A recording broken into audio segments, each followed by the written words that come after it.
So let's talk about how money can motivate you in a good way.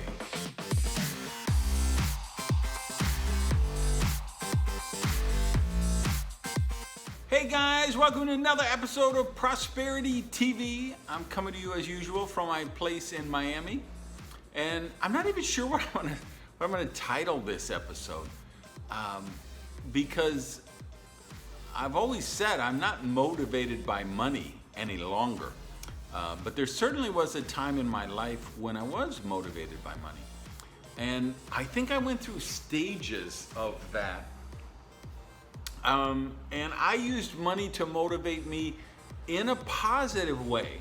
Or maybe more, you know what might be the better, more accurate way to say this?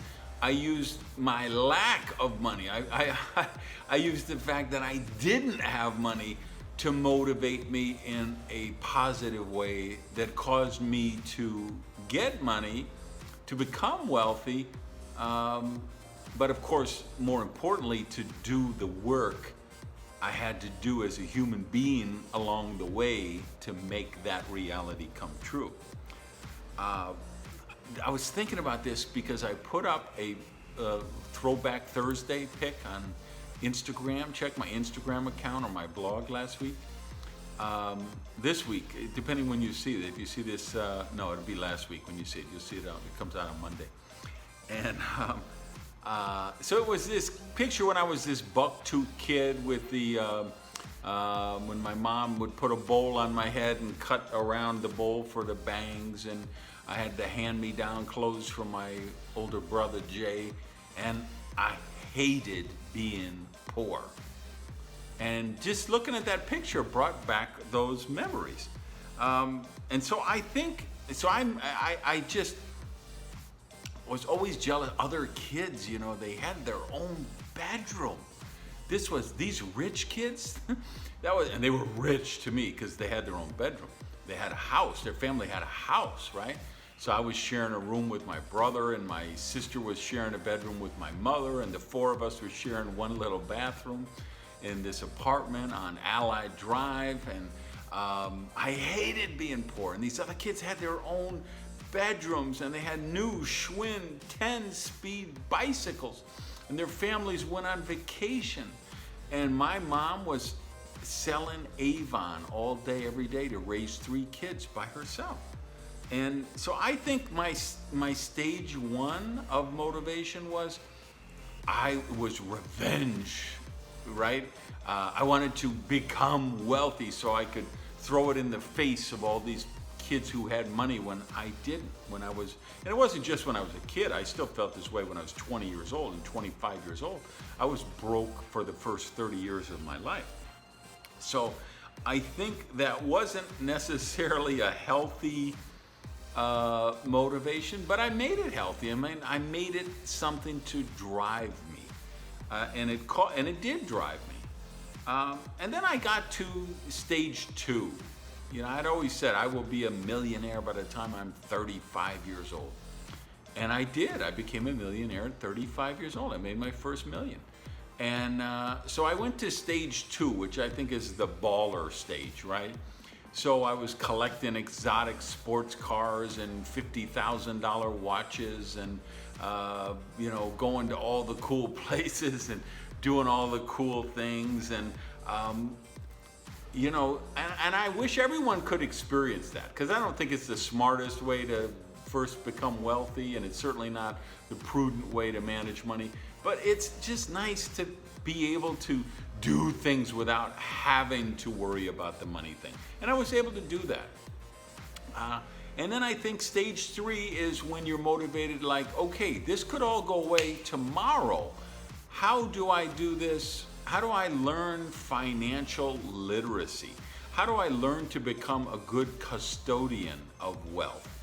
And so you learn that, and you're kind of, I was motivated by that. And that was my third stage of being motivated by wealth, being motivated by wanting to be more financially secure. And there, because after the baller stage, then you go into freedom stage, where you want to know. I wanted to know my mother wouldn't have to worry, right? when she was 70 and still thinking about a job. And I said, no, Mommy, you just go home and cook, bake cookies for your grandkids. I didn't want her to have to work at 70 or 75 and worry about paying the bills. So you get motivated by that. So for freedom and for security for you and the people around you. My nieces and nephews, I didn't want them to have to worry about I didn't want my sister Lisa, her husband died of cancer and they had 2 young kids, and I didn't want them to have to worry about paying for college. So that motivated me. And then you get to, for at least I did, and I hope you do as well, the stage 4 of being motivated by money, which is when you move from success to significance. And you want to know that what you do makes a difference. And you create wealth. Sorry for the noise, I got some boats out there in the bay. It's a beautiful day here in Miami, so I have the doors open. And you want to know that the world was a little bit better after you're gone, that you just did something to alter the trajectory of the universe, even if it's 1/100th of a millimeter percent, that the world was a better place because you were here. That's what motivates me today. And so that's what I would want you to think about this week is, what motivates you? What is your financial situation? Have you gotten the money thing out of the way yet? Or is it still a source of stress, a source of fear for you that you don't have adequate money? And then can you get to that next level of, hey, okay, I've got the money thing out of the way. I've found a way to motivate myself to, because how do you do it? It isn't going to be because you win the lotto or your rich relative leaves it to you. In other words, you become motivated to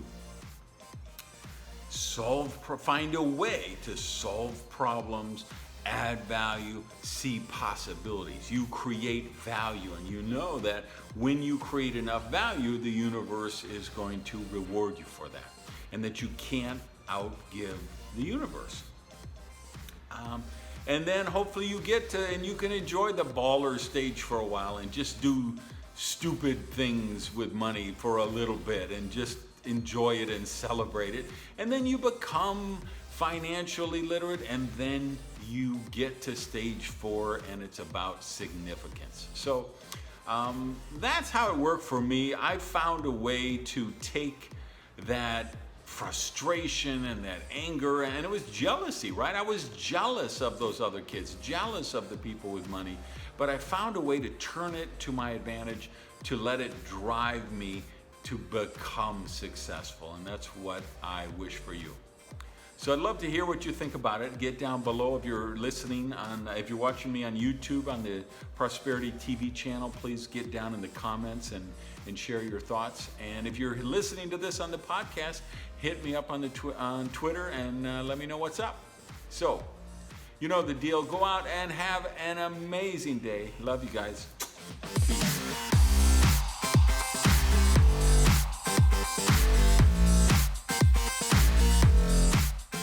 Hey, make sure you're a subscriber to the podcast and the YouTube channel. And I know I've been threatening to do this show for prosperity for kids. I haven't got to it yet because it's really turned into a labor of love for me. And it's much deeper than I planned to go in it, but that's coming soon. So make sure you subscribe. Thanks.